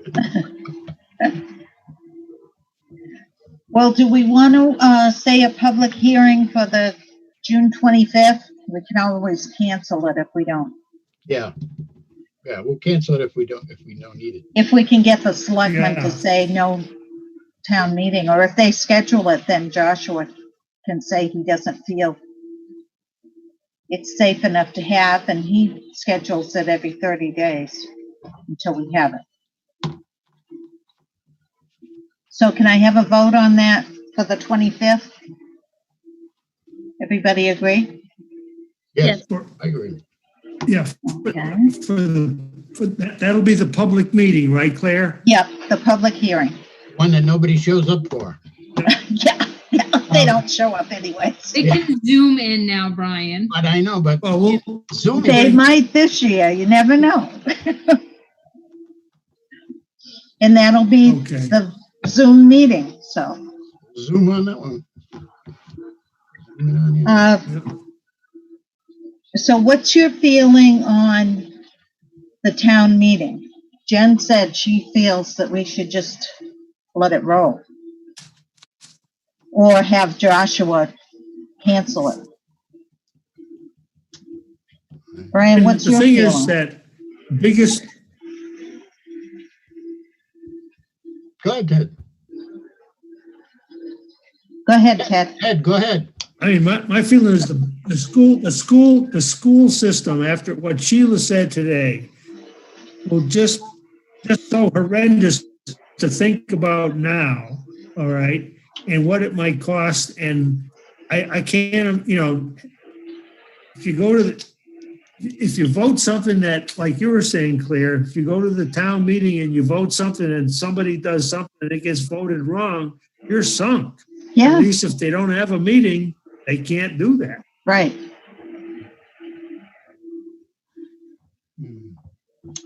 Yeah. Brian? All right, well, there again, I'm coming back to the ambulance. The only thing that worries me is that we don't get an ambulance on order for, Well, the thing we can do is kind of hold off on it and see when Heather gets, if she gets a feeling when she'll know. okay. And But then we we'll could schedule a always town meeting? schedule a meeting in July, You could, still, vote the ambulance in. yeah. I guess, yeah.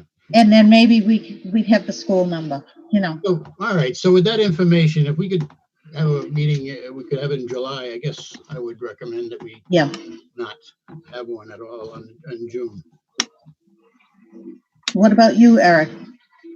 Yeah, that makes sense to me. Yeah, there's just too much We- lack of information, lack of numbers. Yeah, you can't decide anything because you don't know anything. We'll see what the selectmen think. Yeah. Okay, now we can move on to our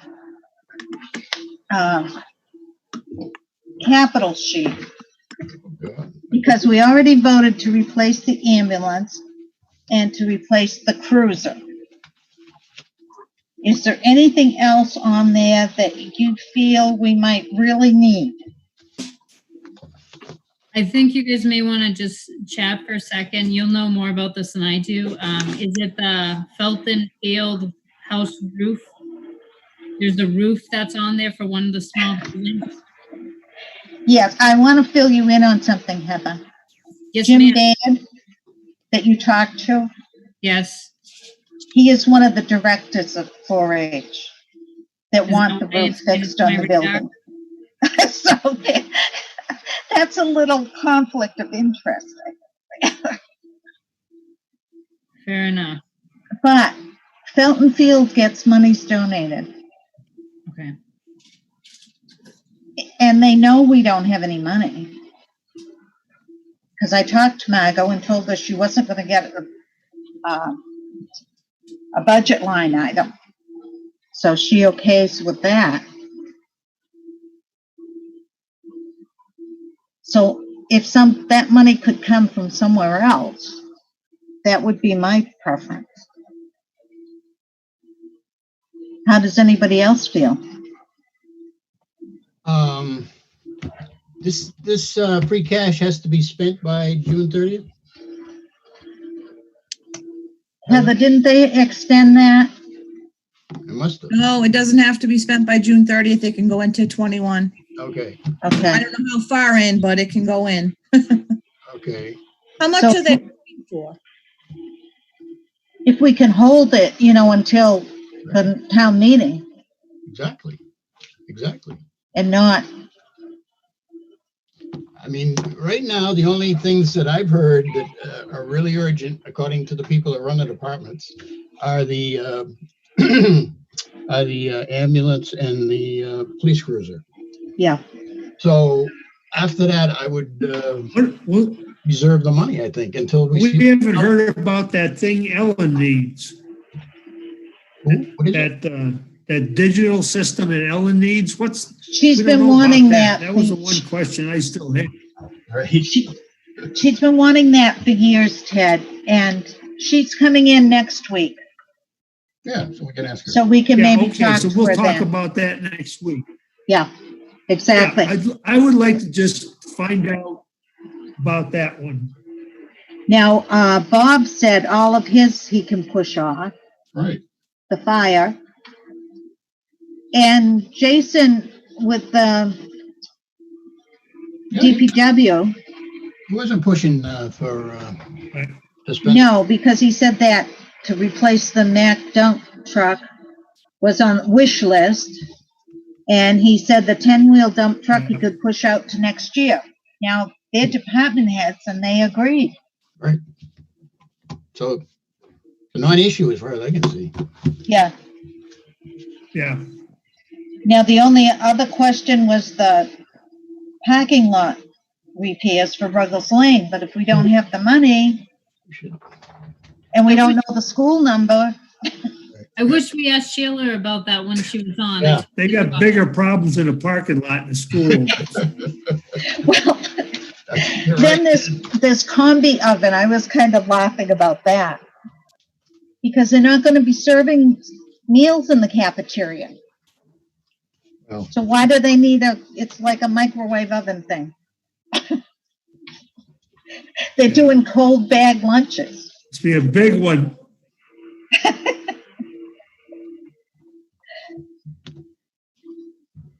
Now Matt's got his on there now for the 100,000 too. But and like we've said, can't do anything until we have some numbers.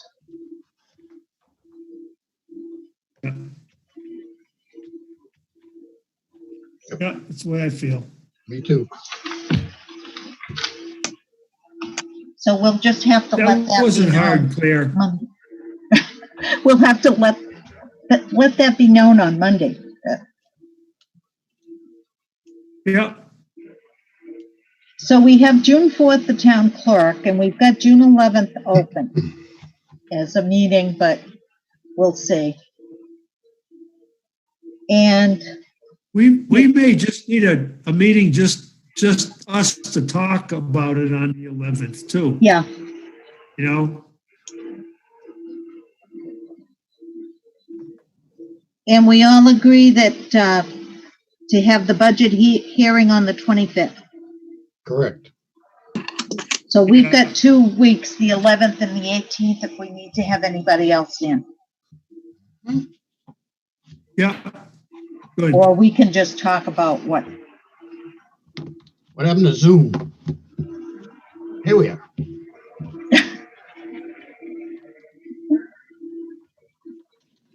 All right, is that it, more or less?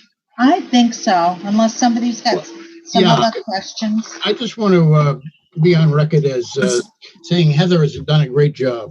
And Yes. she said she stepped in, Absolutely. had very little, advance information, and then being hit by the COVID virus thing where she has to do more and more reports and meetings and everything else. And I think only an experienced person could actually have handled what she's done. And I would hope, I would pray that that she would be named as the permanent administrator. I spit it out anyway. Well, my feeling is that if what other possible question could you ask somebody other than to actually go through this to see if they're qualified? I can't imagine any other question you could ask in an interview. Right, but I mean to be able to handle the day-to-day thing too, as well as the COVID-19. Right. Then you need experience, Otherwise, you'd be buffaloed by the whole thing. So anyway, that's all I have to say. Here, here. She's brought us through all this. Okay. Anybody else? All set. Okay. Okay. I'll make a motion to adjourn. Go ahead. I'm sorry. We'll see you all Monday. Okay. Okay. All right. What time Monday? Remind me. What time Monday? What's 6:30, Heather? 6:30 Monday. Yep. All right. Thank you. All See right. if we can get them on Amen. our page. Okay. Okie dokie. We'll see ya. Good night. Okay. Good Yeah, night. bye. Bye-bye. Bye. Good night. Night. Good night, everyone. Thanks. Bye. Bye. Bye.